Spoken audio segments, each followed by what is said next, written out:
Do you think that you could do Tropic Thunder today? Would that be possible? Oh, you could do it. 90% of my black friends are like, dude, that was great. It might be the last time we see that, unless things change. Ben, the funny thing, too, was all the heat got deflected to Ben and Simple Jack. Yeah. That's what people were pissed off about. And I go, whew, great. You make me happy. Did you have anybody that was telling you not to do it? Were there a bunch of agents or anyone who was like... My mother was horrified. I don't believe you people. What do you mean, you people? What do you mean, you people? Huh? While filming a movie, 3 of Hollywood's biggest stars were kidnapped. Guys, anybody got some bug spray? Now they'll have to stop acting. You should have got an award. Thank you. It's, you know, I mean, even... Shut up now! Okay, and start fighting back. Some of us might not make it there. Like, not on the same flight? Ben Stiller, Jack Black, Robert Downey Jr. Hot damn. Why are you still in character? Man, I don't drop character till I've done the DVD commentary. Tropic Thunder.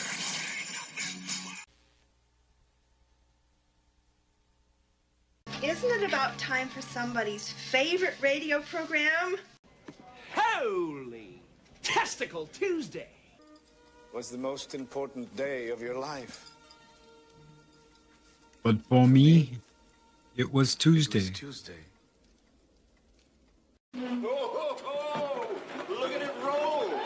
Now we can watch Jackie Gleason while we eat.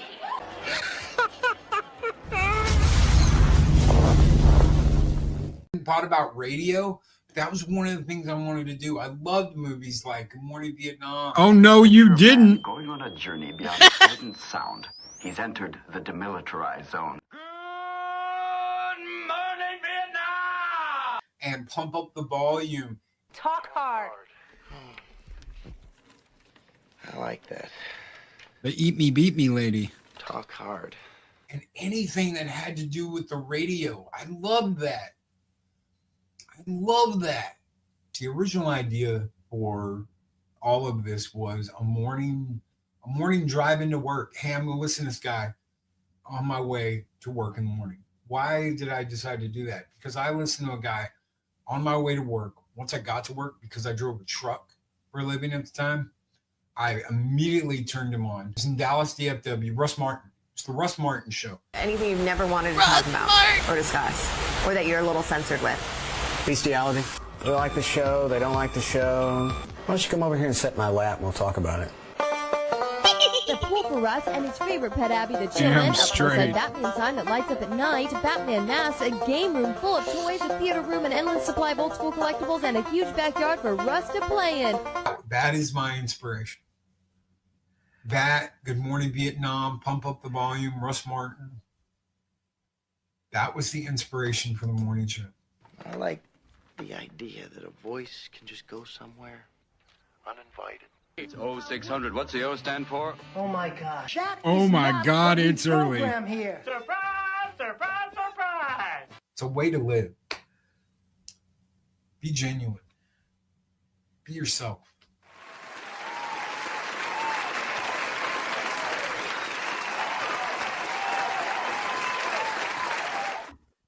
Well, greetings and salutations, everyone. Welcome to Talk Hard. It is Tuesday. Let's do it. Tropic Thunder. Wow, what a movie and what a great time it'll be. Yeah, SQUEEKA's already been laughing the whole time. I'm done with y'all. Loki That's did it. not. And no, Loki didn't know I was going to pull from his own show to kind of tribute a little bit about not only what inspires him for his show, but also a little bit of the crossover that inspires this one, because that's part of what we've had in common this entire time, because we are kind of realized that we were kind of cut from the same cloth pretty early on. We were like, yeah, we like that. So, but yeah, great stuff here. Loki, my friend, yeah, it was some really true words, and I thought it was fair to kind of throw that together, my friend. Yeah, I am so freaking embarrassed right now. Why didn't anybody tell me my goatee was like hanging out to the side and looking all scraggly? And God, I just woken up in the morning and, well, it still looks like that way now. Anyway. Hey, Loki, your goatee looks a little scraggly. I don't think it probably didn't start out that way when the show started. It probably just got the way when you were just ranting and raving and doing your thing, and next thing you know. But no, man, it's glorious. It was perfect. So there's no shame, man. It is who you are. And thanks for doing this, man. Thanks for being here. Let's talk hard about one of the greatest, if not the last great comedy. Yeah, we'll talk about that for sure. So great to have you, man. It's great to be here. Thank you. I had no idea he was going to do that, guys. I am humbled by you, sir. And yeah, that's what we have talked about. Me and Pops have talked about since like the very beginning, since we started hanging out, was Good Morning Vietnam, Pump Up the Volume. I brought up Russ Martin a couple of times. Oh, there's this crazy guy that I used to listen to in the morning, every single morning on the way to work, and yada, yada, yada. And I get into story mode and I start talking and remembering shit. And yeah, that's just pretty much the whole show in the morning. Yeah, we just we'd share our memories, like-minded, kindred spirits, and same kind of stuff. Different hosts, but similar aspirations. And yeah, it's always fun stuff. Ironcaster, my friend, what is going on, buddy? How are you doing? Oh, it is another Tuesday and a new year. It's a time to sit down and talk about the movies that help shape our backgrounds. It's a new chance to revisit some classics that we haven't revisited in a long time. But it is going fantastic, my friends. And that little monologue of Loki's there. It gives me it gives me a moment to kind of pause and give thanks to how there's a lot I always want to come in and say. Yeah, there's a lot I always want to try to find the right words for, even though I oftentimes stumble and stutter over my own words as I go. I can barely put a coherent sentence together, but the passion is still there, and you guys put up with it. And everything I try to do, all my shenanigans, and I am so grateful to you guys for putting up with me and helping me get out of my shell and get online more. Yeah, man, we're blessed. We're blessed to have you. This is it's been a great ride, and I thought this was a really fun way to kind of kick the year off, even though I was kind of hijacking Loki a little bit with that. But it felt like the speech that happened right before the new year, and I'm like, we should just kind of carry that over. Let me add some context for folks who may not totally know, which is totally fine, not knowing some of the references. And we also have to kick off this year with a absolutely crazy, zany, fun movie that, folks, she spoiled it for us in our chat because she didn't even get past the very first sequence. By the way, this broke her right out of the gate. Like, y'all, what is? Yeah, it was that crazy. So, Squeak a Mouse. Wish I'd been in the room. Welcome, lady. Thanks for hanging out and putting up with our crazy. Oh no, thanks for putting up with you. Y'all are amazing. It's like, when standing among gods here, like I'm just like, y'all are freaking so cool and awesome. And I just watch movies and go, what the, no, nah. What the, like, I think I turned this into a 3.5-hour movie with how many times I paused and had to walk around and be like, okay, I'm ready for the rest of it. Like, guys, this movie, but no, well, seriously, awesome. Thanks. I'm not kidding. I feel like I'm on top of the world every time I get to hang out with y'all on Tuesdays. I'm like, oh, it's Tuesday, y'all. It is Tuesday. And with us, as always, is this wonderful chat. You guys are amazing each and every week, each and every time. Thank you so much for supporting all of us. Snorty is here, holding the front door, saying hello to all the humans and the other critters. Well, hello to you, you wonderful polar bear, you sexy beast. Come on in and hang out with us for a minute. So, there you go. Let's look at this. Whoa. We said sexy beast, so it's like, yeah, brown coats. Oh, Billy. Yeah, the old YouTube thing, throwing out the old memberships there for folks. Thank you, YouTube, for letting us do that. And yeah, early access to a couple videos that have already dropped and stuff going on for a few of the clips, things of that. So make sure you guys can do that. I can't do that. I don't get to do that. I don't even get one. I can't even get a free membership. I still don't know how. I can't get them because I have a brand account. I don't even know if the new account, the Transformers one, I don't even know if that'll work. I have no idea. I don't know what's going on. No, they won't let me gift them, and they won't let me get them. It's so weird. Not to my own chat anyway. It's very strange. That's why I do it for you. It's okay. I got you covered. She does indeed. Someone else who also has our back here, as always, is Zax. Zax, it's great to see you. He says it might be one of the last great comedy. And I had to follow up because I thought that too, Zax. I did point out Hangover came out a year later.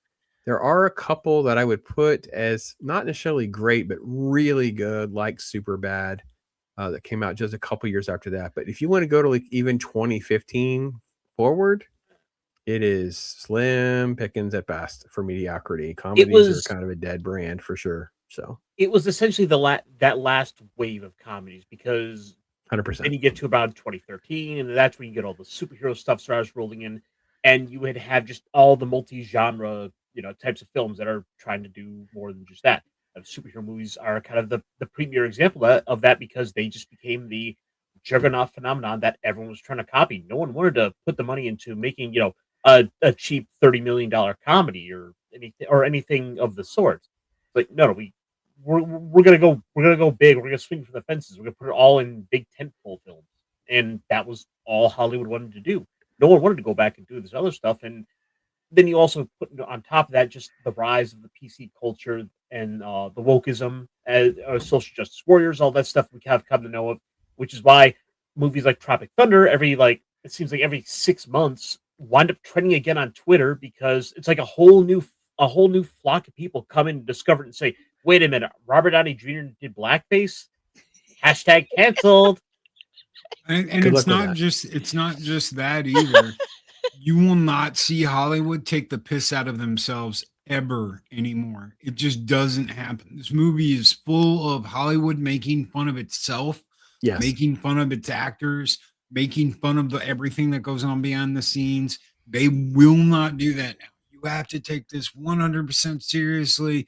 You have to respect everybody. You have to kiss everybody's ass and kiss their rings and kiss their butts. There can't be any of this, hey, let's just take the piss out of everything and make fun of it all. It's not allowed. It's one of those things that have been banned in Hollywood. Well, yes, but also I do think we might be seeing a little bit of a resurgence of that, because coming out in a few months here is going to be Scary Movie 6, which is a bit of almost seems like an attempt to come back to that. And if for no other reason, I kind of hope we might get a chance to correct course. It seems like everything else otherwise is starting to try to go that way. You got Spaceballs coming out next year? Yeah, but I think both those examples, though, I still think lean more into like satire and parody. And I think what Tropic Thunder does differently, like Hangover and others, is it presses into just raw, gritty inappropriateness on scale. It's like it is what raw comedy used to be, and it's come back in some circles for stand-up, but it hasn't bled over into Hollywood. No one has the cojones. I will admit it was an effort. I did not get a chance to see it. I assume it's already gone. I'm going to call it Fockham Hall. I don't think I'm saying that right. If you all know what I mean, this is the one that Jimmy Carr did, the British comedy that kind of came and went. I believe it just didn't. Coming during him releasing that during the holidays is probably the big mistake. But it's an actual film. It's not a stand-up.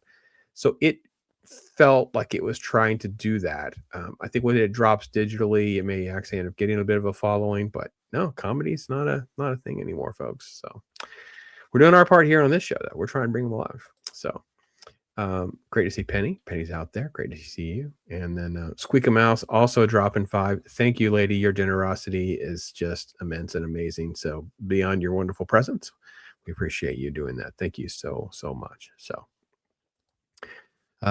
SR's chiming in here saying I'm a lead farmer, baby. Lead farmer. Yeah. And then let's see. Make sure I got everybody. Soul Assassin was Banjo playing in your inspiration, Loki. Cool. Surprise, surprise, surprise. Yeah. Yeah. Everybody's enjoying the references there. There's Folking guy. He's enjoying those references. That's very good. I haven't seen that one. I need to watch that. We just watched that last night.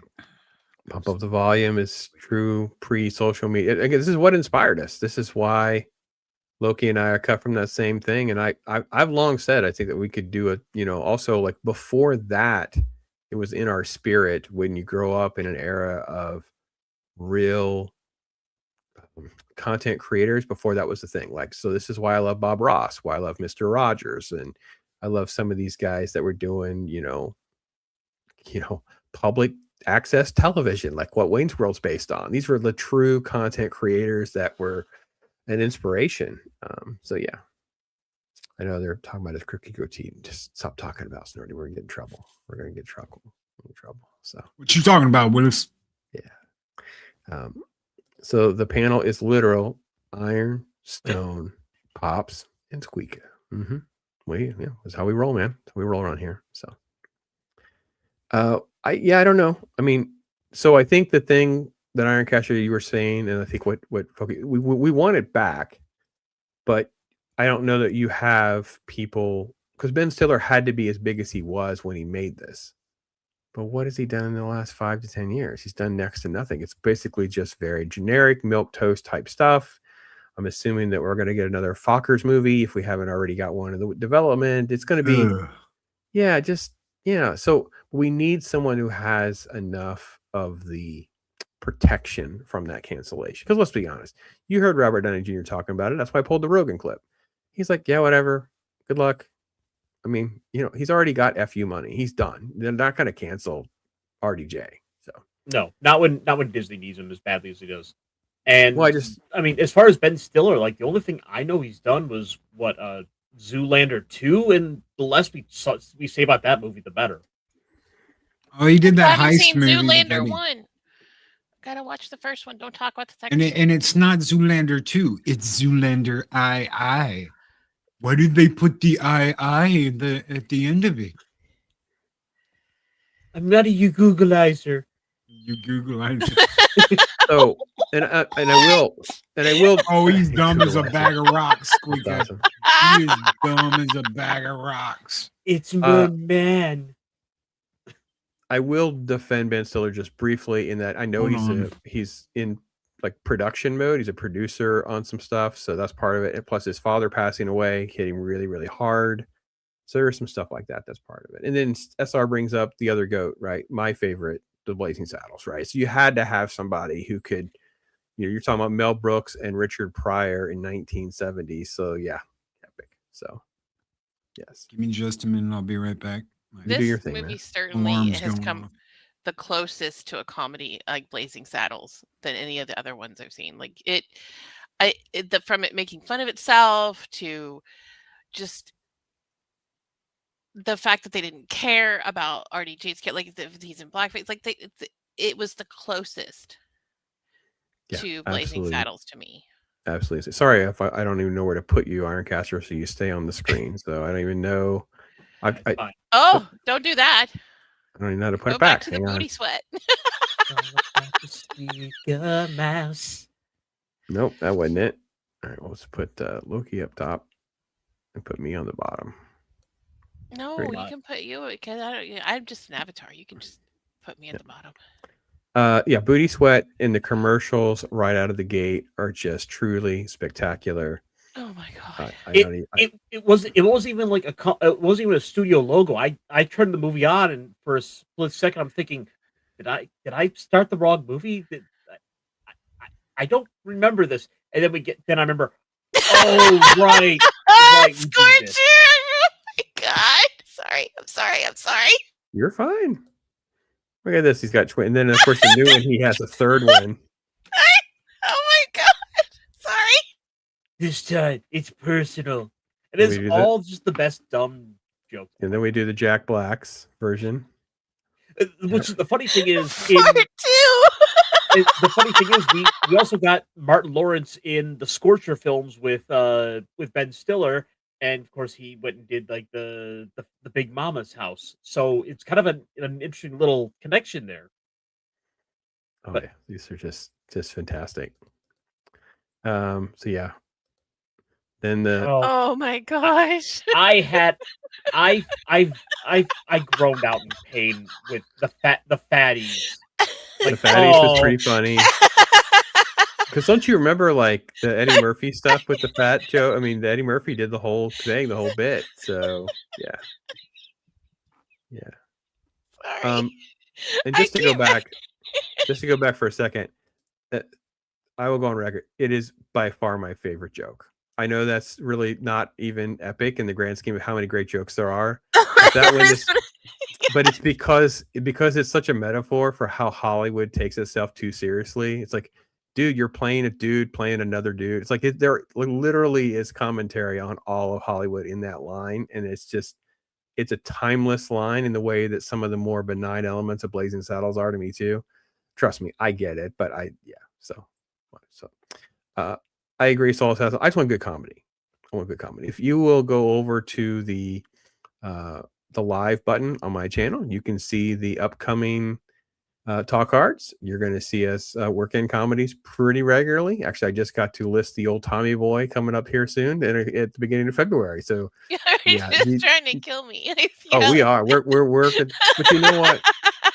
It just brings me so much joy. I rewatched this movie and just had so much fun, just laughing at the absurdity of it all. So just absolutely love it.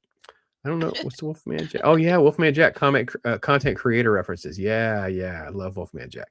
And by the way, also in their gratuitous self-plug, if you've never seen the Wolfman Jack Hardee's commercials, yeah, I got one of those on the channel too. Check out that.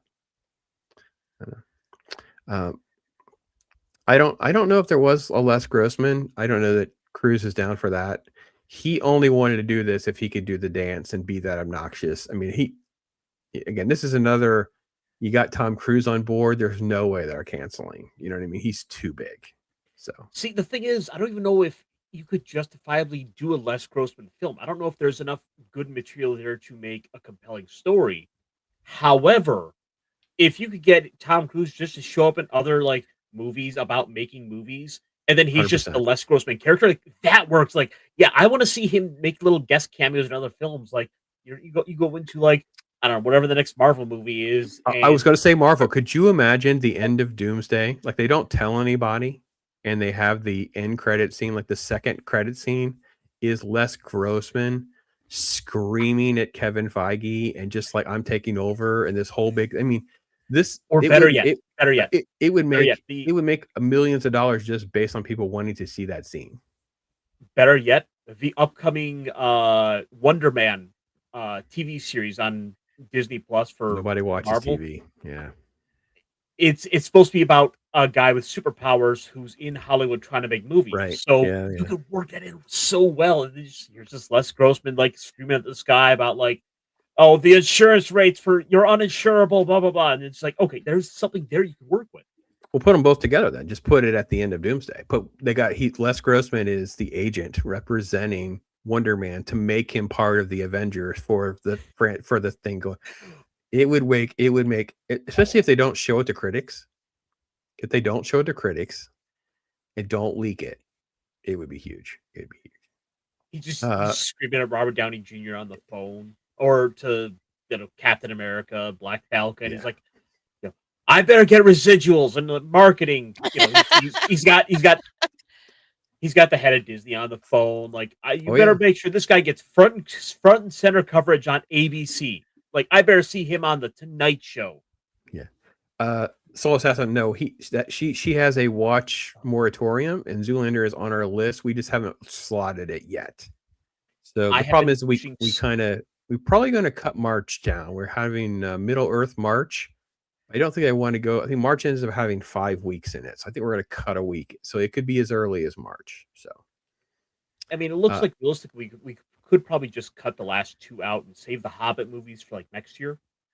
We could do that. We could cut the Hobbit stuff out and just focus on Lord of the Rings. That's true. So we'll definitely get it. Zoolander's going to land this year, 100%. I need to watch Zoolander, and I have purposely avoided watching Zoolander just for the talk card experience as well. I've just kind of put it on the shelf. So it's one of my favorites.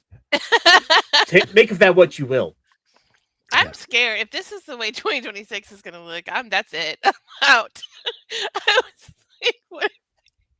I wasn't even 3 seconds in, and I paused it, and I looked at Beard, and I was like, what have they done to me? And he just goes, I can't say anything to you. You're not. He was on a moratorium to keep it quiet. No. Now, obviously this is, again, for some of you out there to get it. Now, the Tobey Maguire is a huge star. He's Spider-Man. So this is so imagine they got Spider-Man to play the gay character opposite Robert Downey Jr. Like, this is beyond epic. And then, of course, it's happening right before Robert Downey Jr. becomes Iron Man. So, I guess technically he was Iron Man the same year. So, yeah. And they're tugging on each other's rosary beads, Oh, saying, "I've been the a bad Rosies boy, is father." yeah, crazy. Absolutely.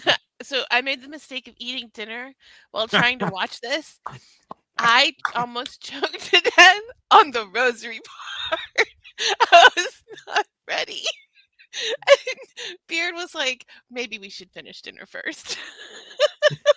Well, even the name of the movie is brilliant when they're like Satan's Alley, because you know what they're talking about and you know what they're taking the piss out of, and you're like, oh boy. Yeah, I do. But look how good Tobey Maguire plays this. This is insane. You gonna cry? Gosh, that's good. He made that face and then they like showed the rosaries and I'm sorry, guys. I'm sorry. Winner of the Golden Crying Monkey Award. Satan's Alley. That's so fun. Either cowboys or monks. While you were gone, Loki, Ironcaster made Marvel, Disney $1 billion idea. At the end of Doomsday, they should have a clip of Les Grossman pitching why he's now representing Wonder Man, and they're forcing him into the IP. But they can't let the credit scene leak. And it's just Cruz as Les Grossman screaming and being bleeped out at yelling at Kevin Feige and whatever. It would just be $1 billion in the bank on a credit scene if they had the cojones to go there. They could just bleep the whole thing. It's just bleepity bleep bleep. Don't say the words. And everyone will get the gag, and it would make them more money they can even imagine for literally 2 minutes of screen time. Put the Disney logo over his mouth. Oh, bleep bleep bleep bleep over the whole thing. You're gonna take my Wonder Man. He's my Negro. I mean, they could just keep bleep bleep bleeping, and it would just be $1 billion more in the bank. And then when inevitably they fail, he says, "Get me my lawyer." In walks She-Hulk. Yeah, it'd just be. Yeah. So, sorry I missed that. My little beep beep beep alarm was going on. You're fine. Your blood sugar's low. Eat something. Okay. Then we basically just get a sequence of events to fool SQUEEKA into believing that we're going to have a war movie. Where you just have just different moments and all these different things that are playing out. Oh my God. I died when they were like, 4 people survived, 3 people wrote a book, 2 people were published, and 1 person made a movie. I was like, yes! Yeah. Yes! Such great writing. Such great writing. I was so impressed. And for those of you, I got a text. I will try to amend the overlay next week so it cuts off the little edges here so you can see all 4 of us. It was a quick task to figure out how to really showcase what we're doing on the old StreamYard, because the overlay system and stuff is so different here. So I do what I can do. I had to act quick. This movie has such a great Can we just take a moment to appreciate all of the things stuck in their hats? I'm glad you got it. How stereotypical and perfect was that? All of this silly things stuck in their hats. Yeah, here's the hair pick. It has the peace sign on it. He's got his doobie. He's got a shotgun. Well, it's an empty shotgun shell, right? It's not. It's a completely empty one. Yeah. Sorry, I was trying to be all serious. Not only that, the little afro pick is the black power fist, which is like, I don't think that was even a thing yet, but we're gonna put it in here anyway. Oh yeah, Black Panther movement. Yes, that was totally there. Black Panther movement was live and well in Vietnam. In fact, I think that's what kind of kicked it off or made it popular. So yeah, the Black Power fist was there. Okay. See, I always sort of associate it with like the 70s. 60s and the 70s. Vietnam is what kind of really got it huge. I mean, Forrest Gump, right? You've seen Forrest Gump, right? Black Panthers. Oh yeah. Yeah. It's been a few years. I just kind of a lot of that history sort of gets jumbled up. Soul Assassin says he hasn't seen a hair pick like that in years. Man, I tell you what, you're just not rolling with the brothers. I don't want to tell you, man. So Yeah, I know her laughing is going to be great. Just to let you guys know, it's just brilliant. So, I'm very happy that you got to catch those moments because there's going to be people who watch this movie and miss some of those key things. So, I'm trying to be serious, guys. I really am. You keep putting these pictures up there. oh, I can't not do it. We got a long way to go. We got a long way to go. It's already 6 o'clock. We have like 10 minutes into this movie. Take my hands, and he's like, I got him. I'm holding on tight. Oh my God! When his hands came, I spit tea out. There's so many moments in this movie like this where it's like, what? I'm not kidding, guys. I had to pause so many times. This is why I said I love the line of I'm a dude playing a dude disguised as a dude, because I feel like Robert Downey Jr. doing this scene is like, dude, this is knee deep of absolutely insanity. Yeah. Robert Downey Jr. playing the Australian guy, playing the black guy in another movie. Yeah, just absolutely, it's incredible. Absolutely incredible. So.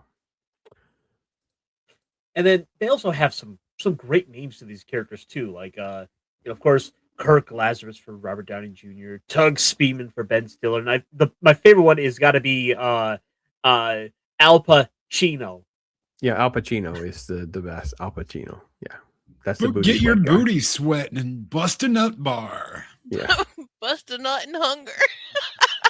I was gonna ask you if you needed it. Bust a nut bar because you beep beeped. So anyway, the opening sequence is them actually trying to shoot this movie. Of course, they all start bickering over nothing. They end up setting off the explosions when the cameras aren't running. So now they're in trouble with the producer, who we're going to get to. Look at him running around with the prop on his hand with the Al Pacino in the background. There's so many gags in this movie. And there's something to be said about the difference between the actor's method, where Ben Stiller is kind of trying to get in this mindset of he's going to lose his hands, so he's going to walk around and use the prosthetics. And then there's the RDJ level of I have to do a full reconstructive surgery. I have to get teeth removed from my head in order to do this. Yeah, pigment augmentation surgery. I mean, I don't know that Jared Leto does this, right? He's like completely insane and kind of like irrational and irritating. I know that Jim Carrey had his tooth fixed where he has a chipped tooth, and he had it removed so you could see his actual chipped tooth for the Dumb and Dumber series. And they put it back, but I don't know that anyone's had that pick. So, but I love the fact that it's over the top like that. That's what makes this so great. And Danny McBride as the pyrotechnics guy was absolutely perfect. Yes. I mean, Danny's a great comedian, and him sitting up there like, yeah, baby, it's all cheering it all on, just like a typical pyrotechnic guy, man. It's exactly how they all are. That I love Nick Nolte in it too. He wasn't in the movie a whole lot, but for the little bits he's in there, he's just crazy enough that you're like, you kind of wish you got more of him there. Well, we'll get more of him in a minute. Matthew McConaughey, barefoot and all, at the top of his career, coming off rom-coms, playing the crazed agent who's just obsessed with getting his guy TiVo. The ending. Oh my God. I got your TiVo. And he just runs off into the jungle after that. Yep. He just came busting out of the forest. He's holding the phone with the prosthetic. Oh, that's just. What do you mean you don't have your TiVo plugged in? When he said, "I just killed my favorite thing," and he's like, "Get off the phone," and then he was like, "A hooker? It's okay." Oh, there he is. I was like, "What?" Okay, the first time I saw this, it took me a minute to realize who the hell that was, because they did not advertise him in this movie. They did not warn anybody he was going to be in this movie. I saw him and I'm like, okay, I know him and I know that voice. And then it hit me and I was like, you magnificent bastard. Yeah. Yeah, absolutely epic. I love that with Tom Cruise, where he's willing to just do these little bit cameo roles. Like he did that in, I think, Deadpool as well, where he played the invisible guy, and I think he only appears in the movie just long enough to see get killed off. I think that's he's Brad real Pitt. good friends. He's real good friends with Ben Stiller, so they go back a long ways. And he kind of pushed Ben Stiller into stardom. He was like, "Come on, you got to do this. You got to be more. You got to blah blah blah blah blah." And he was there. So for Ben to go, "Hey Tom, we're gonna dress you up. We're gonna give you a bald ass head. We're gonna give you these hairy big arms." I was so disappointed it wasn't real hair. So I think Tom was part of designing all that. I think that what I've read is that he, the script is actually pretty generic other than just being foul mouth, but he's like, no. It's got to be bald head. It's got to be dancing. It's got to be, I don't want people to recognize me. He's supposed to be Jewish. He's supposed to be Jewish in the movie. And he leaned all the way into it. Yeah, absolutely epic for sure. Well, and you get that though, because he says something about the kids aren't dressing up as Tug Speedman for Purim anymore. Like, and that threw me for a loop because it's like, wait. I didn't see that coming with his apple bottom jeans. His back, his little hidden ludicrous scare. I was like, what? Oh, and can we say the soundtrack to this was amazing? Out the chain. Yes, the soundtrack Love is amazing. Soundtrack is fantastic for sure. And actually mocking most serious war movies that deal with Vietnam and stuff like this. So it's mocking and pulling the exact same songs from, Born on 4th of July, Platoon, those type of movies of that era. So well, heck, him Tug going down 100% on his Platoon. knees and with his arms up is absolutely Platoon. 100%. Yeah. By the way, this joke, right? At least you get to pick yours, the handicapped kid gag, because you get this knucklehead looking photo of what his kid looks like. It's like, yeah. So, and then at the end of the movie, when they're in the plane, the the dopey looking doop kid looks like, that's the kid. So, great catch, Soul Assassin. I couldn't agree more. Stiller's kid at the end. Oh my god, I adopted him, and he's going over that bridge, and I was like, oh my god, look, he saved him. And then he turned around and he was stabbing the snow. I'm sorry. And then he just drove. Sorry, my bad. She's jumped way ahead on us, folks. It's okay. She'll come down. She'll be all right. Then we get the Nick Nolte insanity of him actually taking them into the jungle, into the crap, and then they've got this scheme basically just to reenact everything. And I have to be honest, Squeak, I don't even know how to capture what your reaction would have been. I just get better. Yeah, I don't even know what to say. I don't even know what to say. Like, what happened? I don't even know. It's straight out of Sisu. It is right out of Sisu. Yeah. See, this is too much. I don't think I can even show all that on. I don't even. I already went too far with what I did on YouTube already. I don't think I can go this far. But yeah, it's the stuff that happens is completely crazy. I need to watch it again just so I can watch it for real. Like, these movies, they're like, it's like with Scrooge. I was like, okay, I've got to watch it just so I can get to the movie part of the movie, not the what no. But I do have to say, I did lose a little bit when he started like doing the whole to the neck part. Was not ready. Yeah.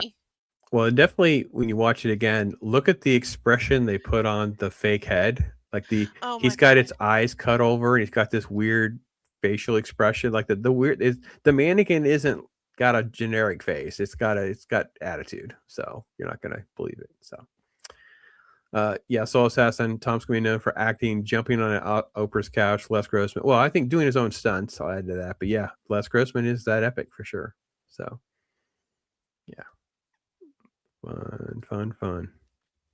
Well, it just fit the over the top theme because like there was that one scene in like where the guy got cut open or something and like there's extra guts and more guts spilling out and he's like, I think I can put it back in. I can really put it back in. And I'm like, oh my, it was so to me the head and the mannequin and the face on him, it was just like this is absolutely wonderfully over the top. Yeah, this is the you people sequence where you get the what do you mean you people sequence, which is the great. This is where RDJ in the script is leaning into making you feel uncomfortable. It's so brilliant. Oh my gosh, it's so brilliant. And the weird thing is, you almost start to forget like that's Robert Downey Jr.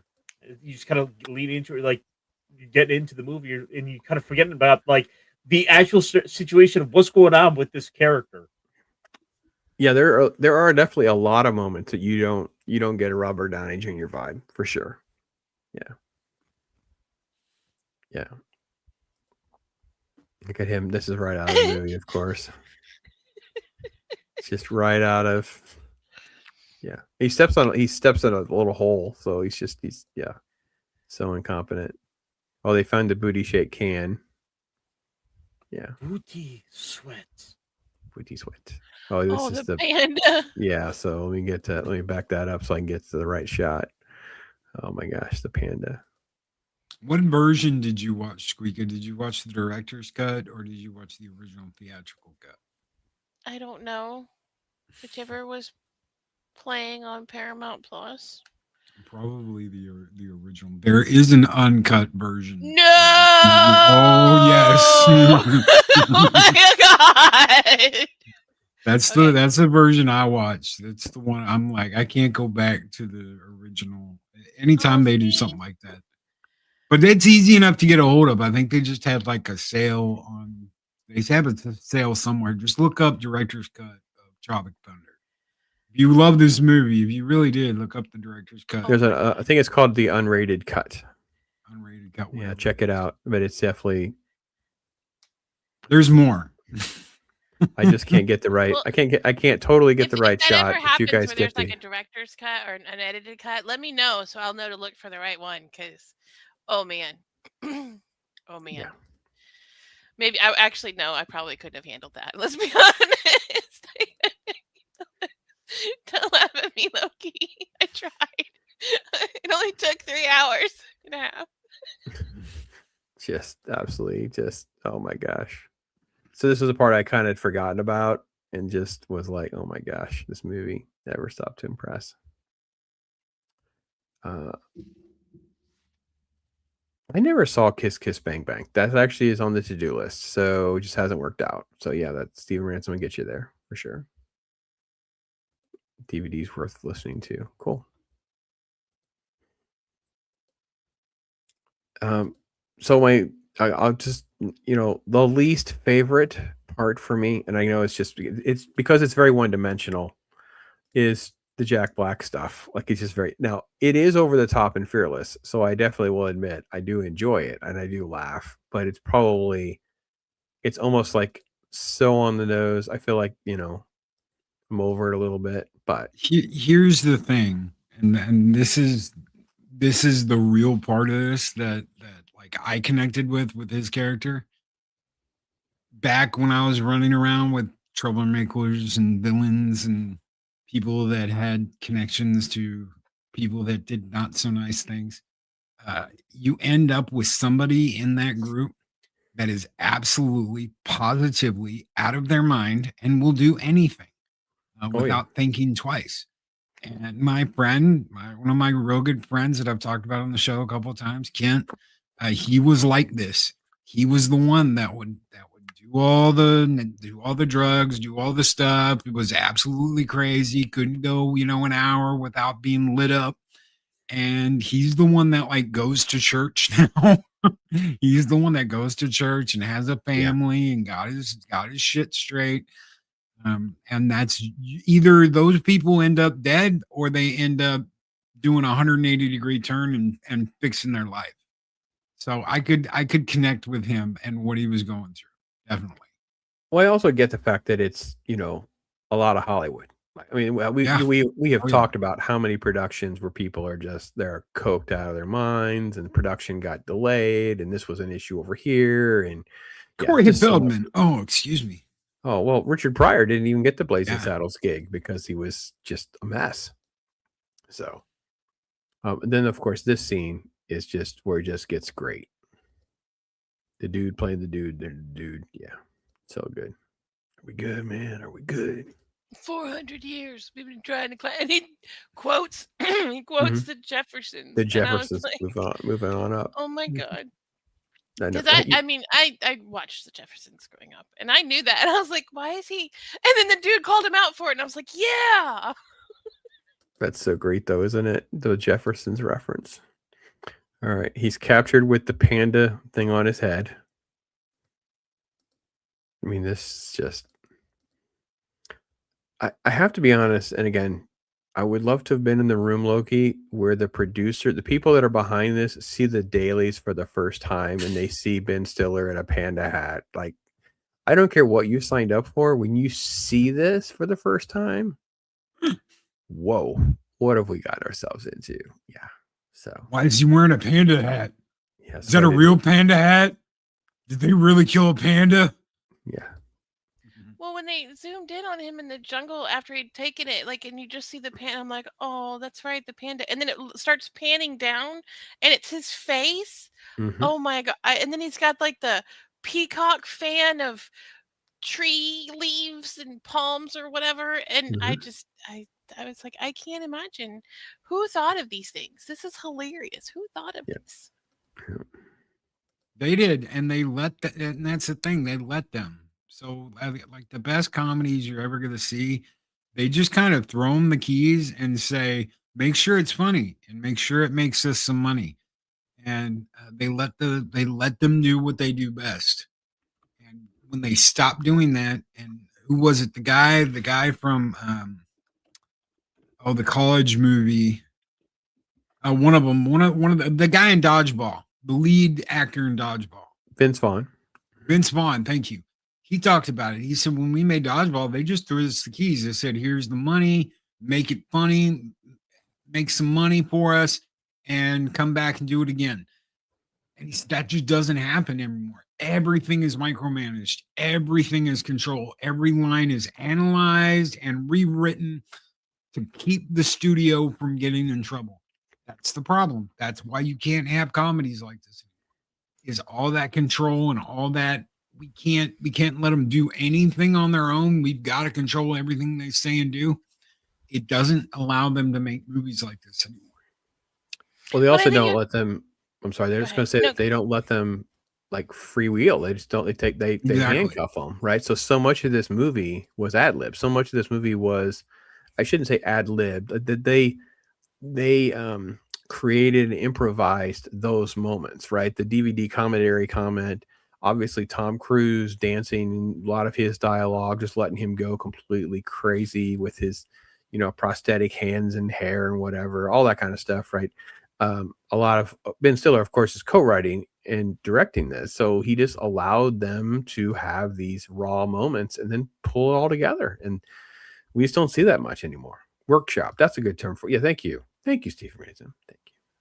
I know we can't have nice things. Hey, Badass, how you doing, man? Well, I feel like everybody's afraid. They're afraid to be offended, and they're afraid that there's like this might be a marginable population. And I'm not saying go all out and just be a butthole about things. I'm not saying, just to go out there just for the shock value. But like, for example, I don't like the R word. I don't, because of the population I teach. I don't like it. I don't use it. I don't like it when other people use it. But I know people that do use it. And I know that there's context for it. And I don't sit here and watch a movie like this or listen to people talk and go, oh my God, I'm going to cancel culture you because you use the R word. I'm just, no. But we grew up in a time where when you would say the word, you were talking to each other, right? We weren't going to call a person with, say, Down syndrome that word. That would just never have happened.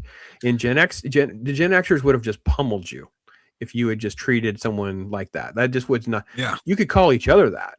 You could call each other all sorts of names. You can say, don't be a. Yes. Yeah, don't be. Yeah, like and in that this was movie, fine. they're like, "Don't go full," and I'm like, it was funny. Like it's Yeah, still funny 100%. to me. I still laughed at this movie, even with my dislike for the word. I didn't cancel it. I don't cancel my friend. I have a friend that says it all the time. Like, and it's like but I understand the context, and I understand the satire, and I understand the era. I understand the time.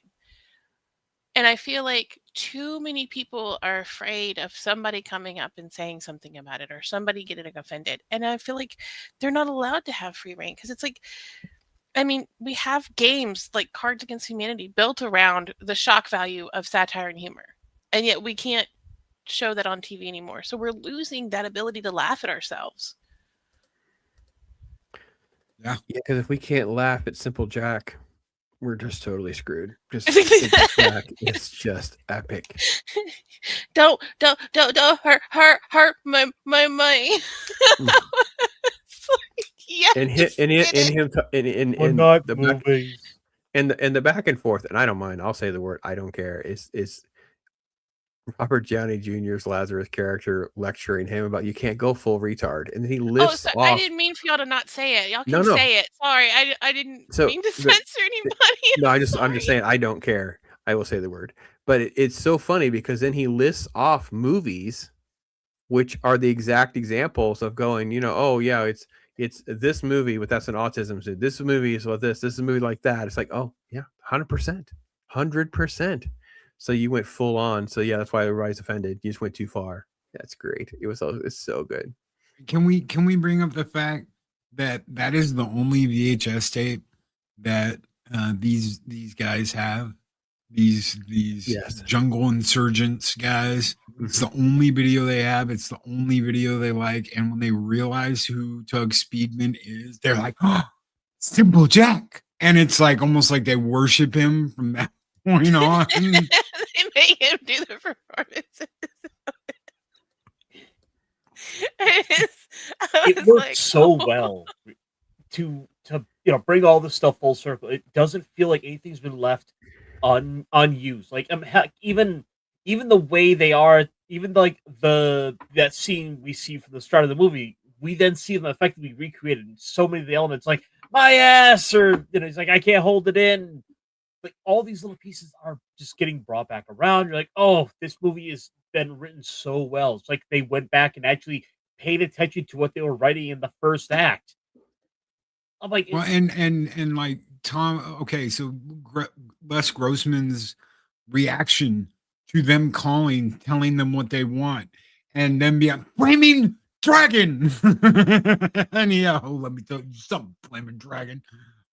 And it even gets just a home run because at the very end when it's all over, he looks at his assistant and goes, "Now go figure out who those people are." He doesn't even know who he's screaming at. This is just who he is. He's an out of control producer, so insanely narcissistic and just cursing, screaming, yelling, ranting, raving, threatening, just absolutely hysterical. And you feel how much of Hollywood is like this, and when he they can't take it.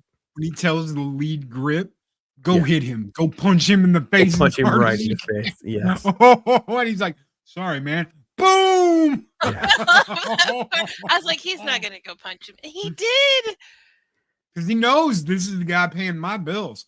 This is the guy feeding my family. You're damn right I'm gonna go and punch this sucker in the face. The director's not paying me. This guy's paying me. Well, I felt like this movie just kept that like it kept rolling every time, and it wasn't over the top unexpected. Like there was always something like you go in and they capture the guy, and it's the little kid in charge, and then they find out that it's the movie that they've always had, and then the little dude makes him the tiny Oscar because they talked about whether he even got a nomination. Like I feel like it keeps rolling, and the minute you think it's just a line in the movie, it turns into a bit. And I love that. I love that every piece then turned into a new bit. Yeah. Yeah, I agree. There's also just things that are so over the top. When you watch it again, you're still just like, because I don't think you can absorb how much stuff is coming at you and the absurdity. So if you remember, the giant ox is right there, and then they're riding. They strap Jack Black on the back of this thing, and they're just chilling with this thing. It's just what I mean. The second or third time I watch it, I'm like, man, they kept the ox. They got it. Just yeah, it's great. And not just that, but Robert Downey Jr. with the eyes and the outfit, and he's like ching chong dang tum pa. And he doesn't even know what he's saying. He's just making shit up. But to him, it all makes sense. Yeah. It's all working according to plan because he's playing that role and he's playing him perfectly. I'm a lead farmer. That's my favorite line. It is my favorite line in the movie. Building up as he's like, he's screwed up as he said, like, oh, let me go back to my poppy field. That little kid looks back at him. He's like, wait, what kind of field do you have? We get the setup, and it is a callback to the way like the other guys were holding their guns earlier. And he's like, screw it, I gotta get ridiculous here. I'm a lead farmer, motherfucker. You said you're going straight to hell for that one. Wow, lost control. Not going for the tank gun. Here's Lead Farmer, and there's Jack Black just doing something inappropriate with Jack Black. That's all I know. This movie. Reset the clock, Ironcaster.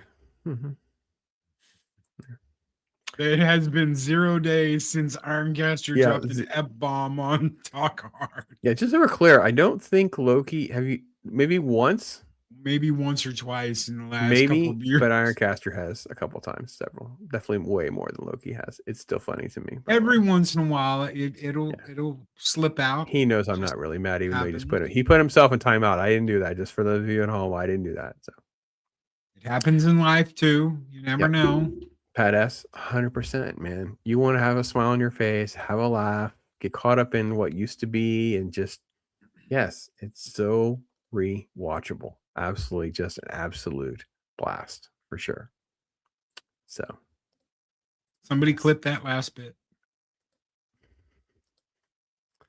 And this guy. So there's all these other characters that are actors that Ben Stiller must have found wherever they filmed. Like, I don't even understand. Like, every time I watch it, I pick up on some new elements with this guy and this weird. Yeah, I don't know what they're going for, man. It's just insane. So great. Oh, this is him trying to resist. As Danny McBride is setting off the explosion with Nick Nolte, and they're making it all happen. So you have hands. He has hands. And everybody kept saying that as they would get to every character, because it would be the thing that would be part of your response. And they just do a good job of going, wait, you have hands? Wait.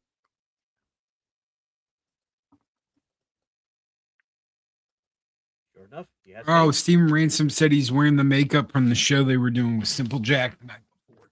Oh, he's got Simple Jack makeup on? Okay.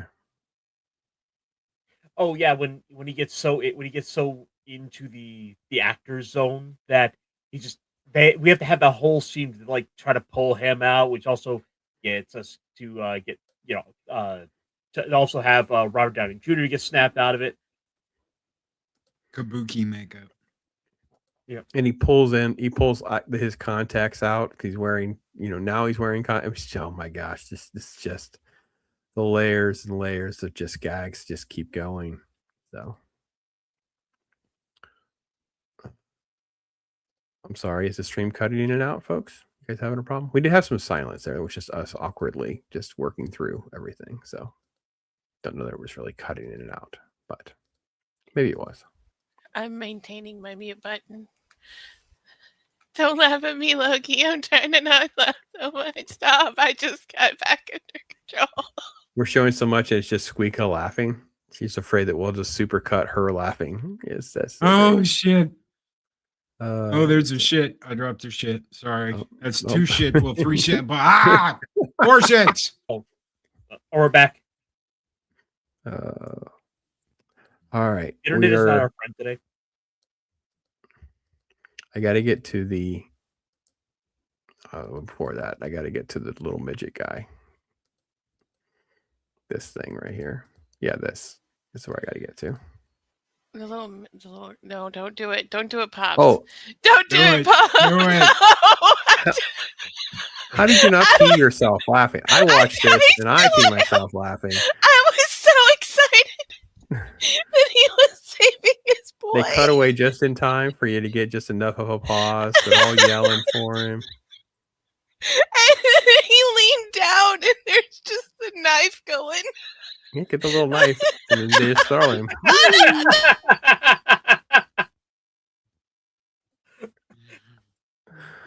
He did a half gainer right in the back of a garbage truck. Ah! Yes. My favorite part is in the credits. We get the little highlights as we're doing the Ben Stiller bit. We get that little kid like just spiraling all the way. Yeah, we gotta highlight it. I was so excited.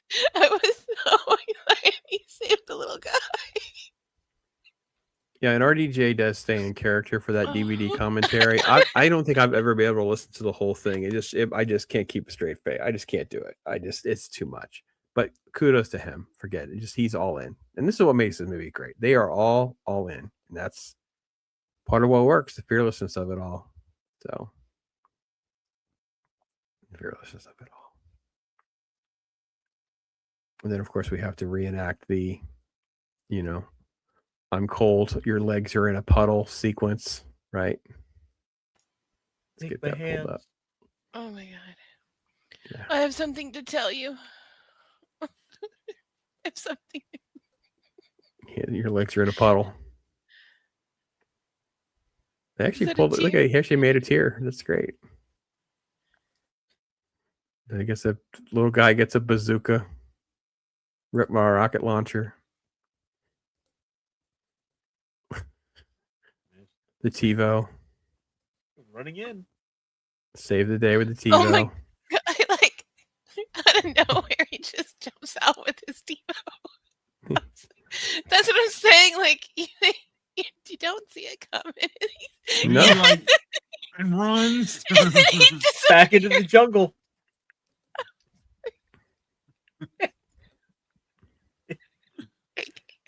It's so stupid. You can't help it but love it. You're like, yes, he needs to just show up just for no reason.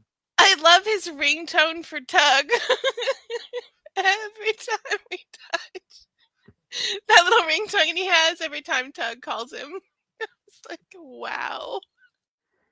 He just runs off into the woods.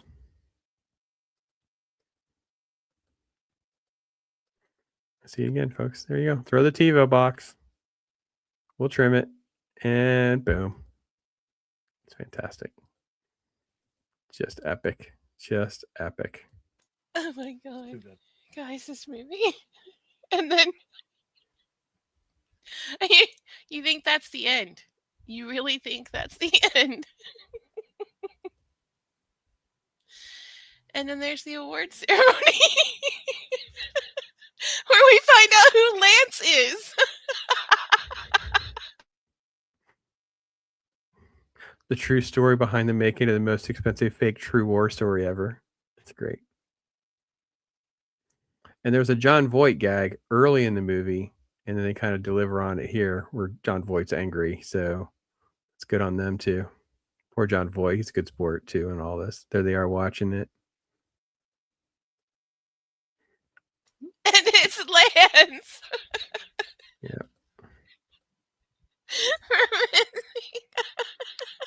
Jennifer.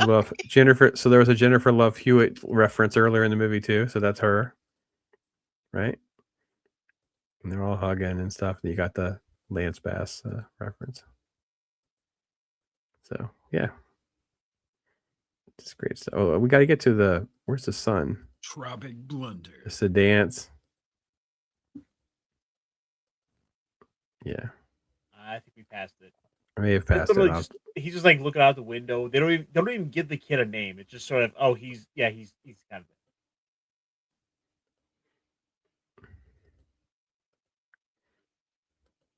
Oh my god! And the ludicrous dance at the end. I'm telling you guys, this movie. I'm sure everybody's seen it, but me at this point. But like, I just was like, and then he busts out with his little ludicrous dance. Like, guys, oh my god. He had to do it. It's like it's his bit. It's his bit.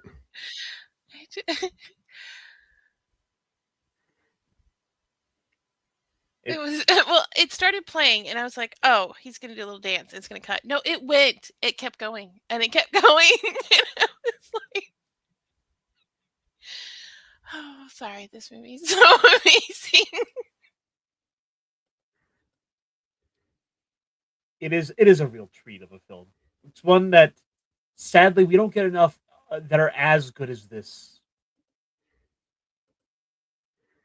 No, we don't.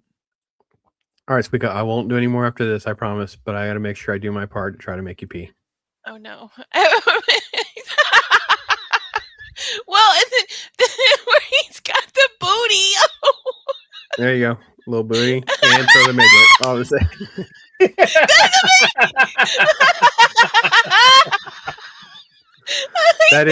That's like Tropic Thunder in 3 seconds right there for you. That's all you want right there. Wow. That is just,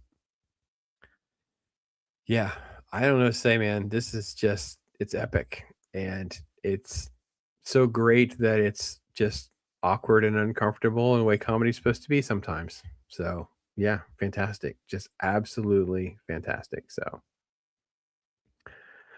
Pat gets going old school. He says, when this is old school, it was back when Netflix was delivering DVDs to your house. Yep, that's right. It was. I hope you do. I hope you do, Steve Rance. Our work here is done if you do. That's all I know. That means we've done our job. So Birth of a Nation, Godfather 2 and 3, Citizen. Oh, well, listen, there's Pat ass. Those aren't even on Godfather 1. They're not even on the radar screen. Like, we're not, that's not our job here. So I have to get Ironcaster to watch Godfather 1 and 2 with me. So we have things to get ahead before we get to SQUEEKA watching those. So no, we got some stuff coming up though. My face hurts again. Oh, so good. Any other moments we want to throw out there real quick? Anything else we might have glossed over too much, or you want to highs or lows there, Ironcaster? I'll start with you. You love to do highs and lows. Oh. There are too many highs to like single anything out. But I mean, we sort of hit on I think are kind of my favorite moments. I guess kind of something underrated is just the way Ben Stiller's character is always getting all these colloquialisms messed up, like load lock, boys. Like, yes, what? That's true. That's true. You don't always catch those things on the first watch, but yeah, that's a lot. That's a running gag.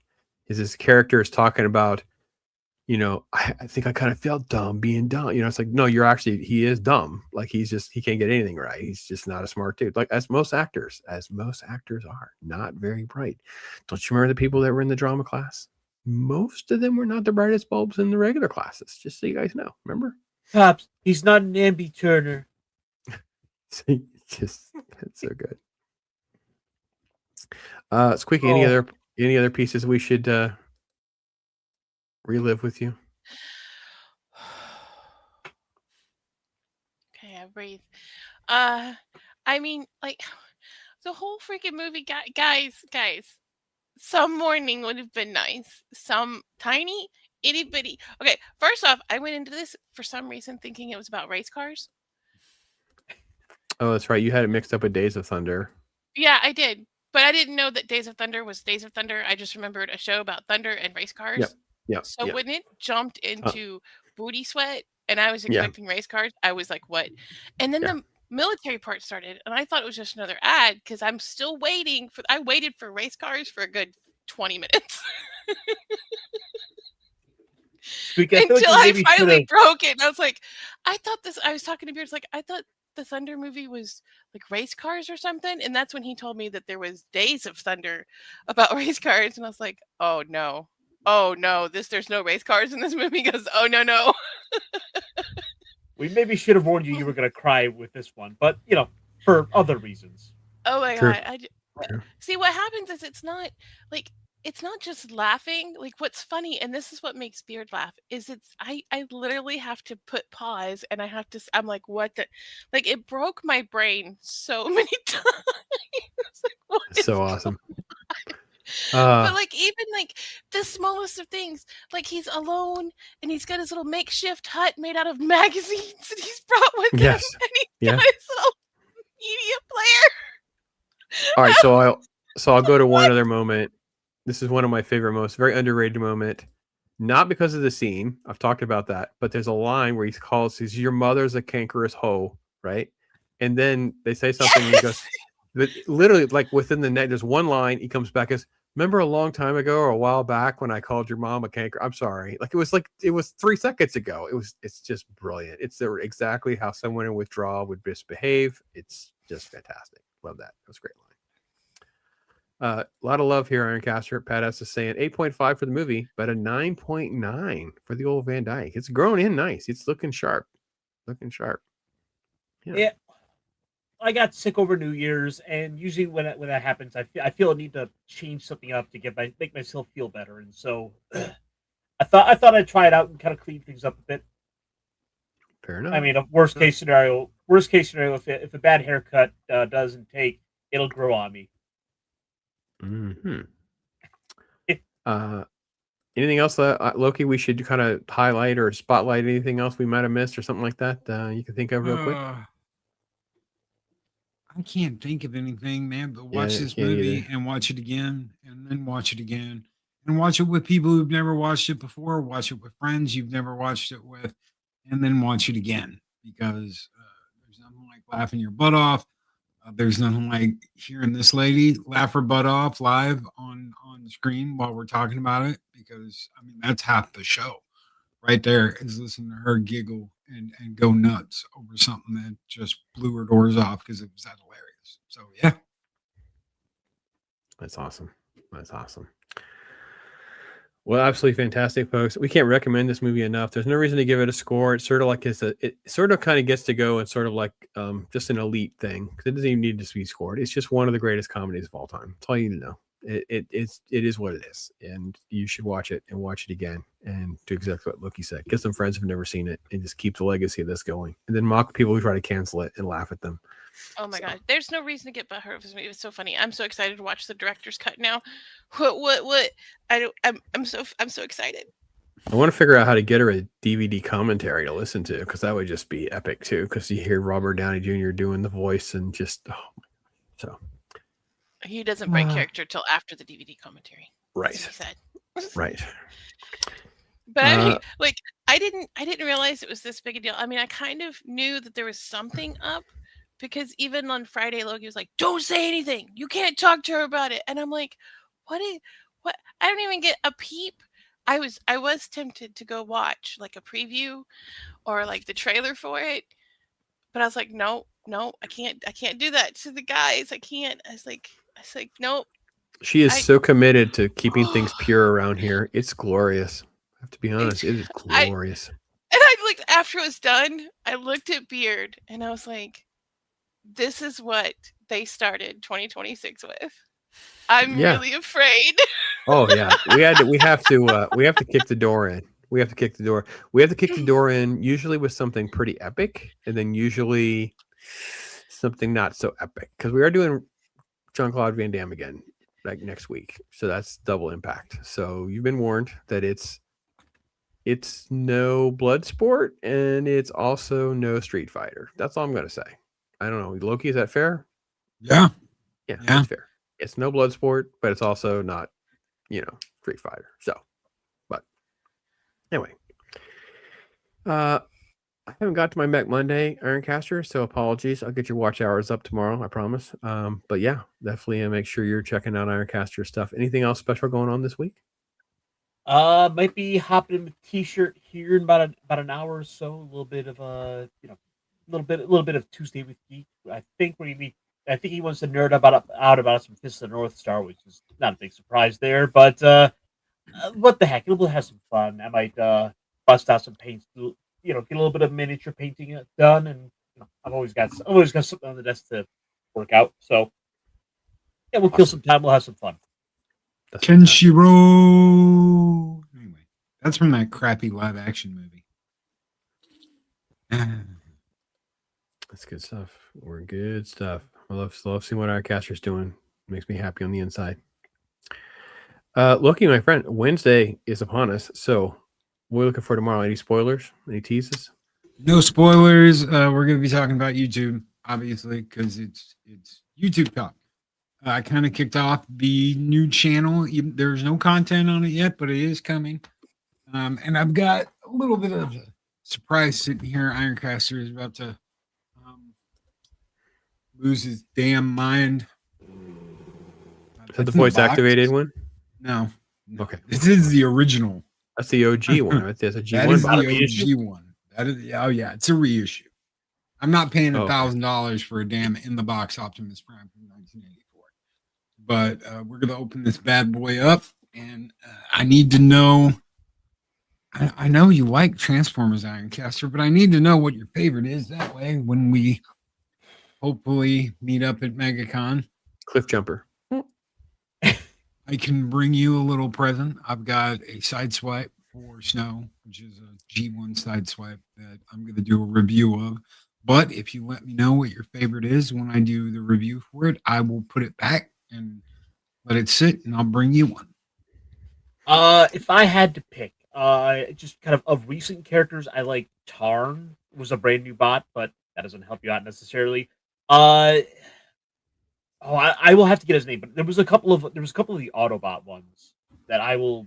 Okay. I'll put the names for. I think the spoiler. Let me know. I think the spoiler might have been that we're getting closer and closer to confirming some sort of Orlando meetup, is what I hear. Oh yeah. I think we're getting closer and closer to getting IRONCASTER in Florida. We're getting closer. So maybe we should just start figuring out our days, and then we'll just figure out how to steal SQUEEKA, to get Beard to go rent a vehicle and just tell her she's going somewhere, and then just take her to the airport. No, I'm not real. I'm a 188-year-old woman. I can't travel like that. Sure you can. And then we're gonna have to find out if there's any actual movies worth seeing, and then we'll just go see it together. That way we can hear SQUEEKA laugh without the ability to pause it. To answer that question, Pat, you have to. I don't know if this will work. Oh yeah, well, you have to go up and up and up. Up here. That big old bitch right back there, who is like that tall. He's over a foot tall. So yeah. Oh my god, I'm blanking. What was the guy's name with the cassette tapes? Soundwave. Oh, are you talking about the good one or the bad one? Yes. Okay, so the purple one, which I just got yesterday. I just got my masterpieces in. That's where the Optimus Prime came from. The Soundwave is purple. There was a yellow one too, right? Okay, the yellow and red one is Blaster, and he's an Autobot. Because we got a lot of our toys from the dump because we would go find parts and stuff. So I got the yellow and red one. I found him. That's Blaster. And then I found a cassette with it, not with it, but later. That was the Panther. There's a Panther one. A black one? Yeah. Okay, that's Ravage. That's Ravage. And he's a Decepticon. He comes out. Oh no, yeah. I was putting a Decepticon cassette in an Autobot. Oh my god, I'm a sinner. He went undercover. Oh my gosh. Y'all are gonna kick me off the show. No, we will not do that. It's funny though. We all did stuff like that though. Just be honest. No, and Pat, I love Cup. I think Cup's one of the best. Cup and what's his name? The guy who could turn into a helicopter in a car. That was an Autobot with the sword. Springer and Cup were I think the only two real cool second gen Transformers. I thought Springer should have been the next Optimus. He had a sword. He could transform into a race car and a helicopter, And when Ultra Magnus is like, I can't deal with anything right now, Springer's the one that's like leading the team. Let's go. Let's kick some ass. And the problem is he's not everybody red. else is- Well, I mean, you look at virtually every one of these, every like pop culture property. The leader's always the red one. If Springer was red, they would have made him the leader. Should have. He's Gen 2, though. They should have given him a cool fancy wrap or painted him purple with that hologram color or whatever. This Purple is second nurples. gen. We don't need no red people's leaders. Springer's a good one. But actually, if I had to tell you one that was my favorite, probably Skids. Skids. Okay. Yeah. He's a Gen 2. He was one of the he was like one of the original Gen 1 ones because he was in like I think one of the first couple of Marvel Comics issues. Oh, he's a comic dude. So was he in the cartoon at all? I think he popped in for an episode because it was like that era where everyone got an episode. I'll look and see if I can find him. And wasn't there a Jeep? There was a Jeep too. Yeah, like that's found. An army because my younger sister found like a Tonka toy old Jeep, like a G.I. Joe Jeep, and was so like, I got a Jeep, haha, look how cool I am. And then I found that guy, and I was like, but mine can turn into a robot. So we would constantly fight about whose Jeep was cooler. That's Hound.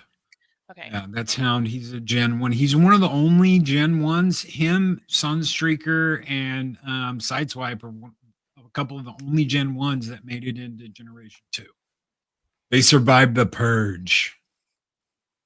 I wish I still had them. I'd give them all to you if I had them, but I don't have them anymore.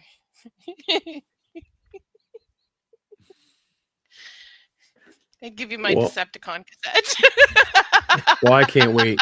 I can't wait for it. I'm looking forward to more content that I'll enjoy. So I'm all in. Let's do it. Let's do it. Are you going to make the noises when you transform them? Oh, I'll be doing all kinds of stuff. Grimlock's going to be the only one that talks to the screen. So I've already like planned this out every single time before, I actually get to the transforming and I'm just talking like me. Grimlock's going to say something. Me Grimlock kick butt. Or me Grimlock don't like you. Why boy hit Grimlock's nose? Shit like that. And have a little funny little intro with Grimlock. Me Grimlock play another dude. Yes. Grimlock play a dude that play look like another dude. Yes. That'll be my little intro to get people like, oh, he's cool. Oh, he's a goofy bastard. This ought to be good. Me Grimlock love challenge. Tell story. We want to hear story. The G for Grimlock. Hey, you guys. Hey, you guys. Or how about this? Hey, boys. Look what I got here. Hey, where are the white women at?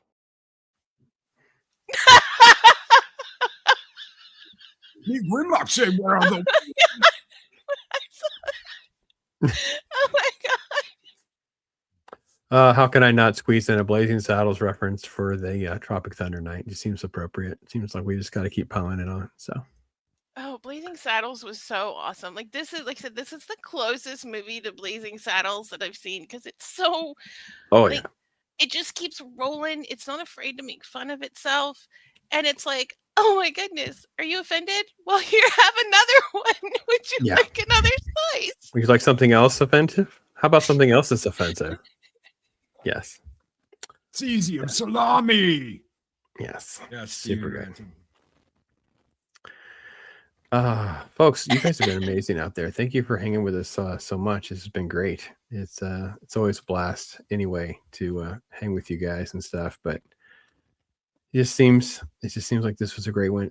Hail to Abomination AJ who came in here and hanging out with us. Great to see you, my friend. And hopefully you guys will enjoy all the stuff that's coming, all the stuff that Loki and IRONCASTER are working on as well. And join us next week as well for Jean-Claude Van Damme will be back with us. We'll be doing a double impact. That's right, the twin cliche. It was martial arts on us, so we'll knock that out of. Really doing double impact? Yeah, we're doing double impact. We said we do a Jean-Claude every year, so we just randomly. We don't have to. I mean, we can do something else. What's that other one that y'all had in the intro? that Loki. It's got Robert Williams. What was that? Good Morning Vietnam. No.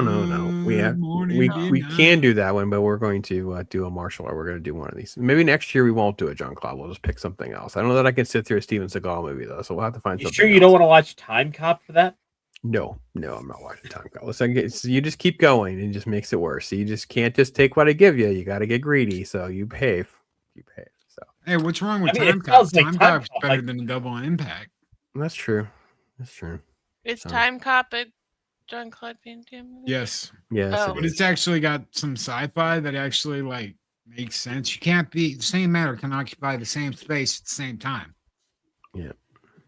Okay. I'm just saying that could be a fun That one makes to sense. swap in instead. No, we're not changing it at this point. It's too late. So, but next I haven't time. watched it yet. No, we're not changing. it. Haven't y'all seen all of the movies on the list at this point? No, I'm sure. Don't look at me like that, Loki. So I have to You know see. the answer is yes.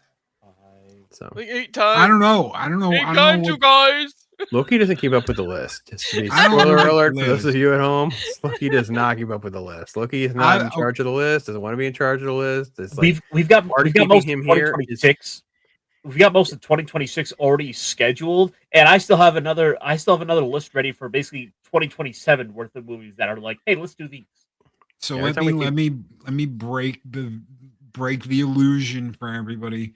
A day or two before we do these, I open my phone, I go to YouTube, I look up Pops Talk Hard, I go to the date and go, oh, we're watching that this week? Okay. And I either watch it that day or I watch it the next day. Like today, I watched Tropic Thunder. In fact, it's still sitting over there, paused right now because I didn't get through all of it. I'm just like 20 minutes at the end. I feel redeemed. I do the same thing. I'm like Friday night. I'm like, okay, what's my movie for the weekend? I pull up the little spreadsheet and I'm like, oh, what do we got?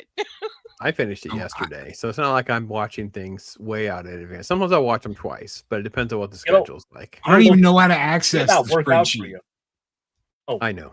Yeah, I swore we It gave might not work out for you because you might be able to hop it. You might go up and realize, oh, I gotta watch an Ironcaster pick. Oh yeah. Well, it's pretty well. It's been pretty well sourced. We're going to adjust March a little bit though, because I think we're going to slide Zoolander at the end of March. I think you're right about ditching the Hobbits. I don't need to talk about the Hobbits. We'll skip that. So Or we could leave the Middle Earth. It could be mid-March, Middle Earth. Like you stick it in the middle. it'll be Let's good. smoke some pipeweed and watch Lord of the Rings. It'll be good. It'll be good. So. Well, folks, it's another one in the books. Hopefully your Tuesday is a little bit better and brighter now. Tropic Thunder is a great way to put a smile on your face and get a laugh. So make sure you watch it and check it out. And it's been a great time hanging out with all of you. My brother and my lovely sister. It's wonderful. Thank you for doing this. It's absolutely awesome. Such great times. Appreciate you guys so much. Thank y'all. And with that, folks, Bye, y'all. All I do is chill.